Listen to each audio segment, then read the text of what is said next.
प्रिय भारतवासियों, मैं अनूप द्विवेदी। जैसा कि आप लोग जानते हैं, आज लोकसभा का चुनाव बिल्कुल नजदीक आ गया है। दोस्तों, इस चुनाव में सियासत के वो भी उम्मीदवार आपसे कुछ इस तरह लिपटने का प्रयास करेंगे जो कल गफलत से भी नजर मिल जाने पर अनदेखा कर दिया करते थे।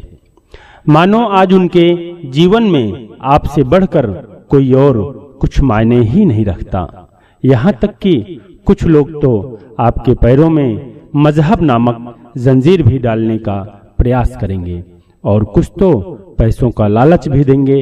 यहाँ तक कि वो अपने स्वार्थ के लिए आपके साथ बैठकर बड़े बड़े झूठे झूठे वादे भी करेंगे, जो हमारे लोकतंत्र के स्वाभिमान को बहुत आहत करता है। इसलिए आपसे मैं एक बार फिर यह पुनः आग्रह करता हूं कि आप बिना कोई स्वार्थ के, बिना जाति, बिना धर्म को देखे आप अपने पोलिंग बूथ पर जाएं और उस शख्स को हिंदुस्तान का प्रतिनिधित्व करने का सुअवसर दें, जिसका हर फैसला हिंदुस्तान के पक्ष में हो, जिससे हमारा हिंदुस्तान और हम सब और मजबूत हो सके। जय हिंद, जय भारत।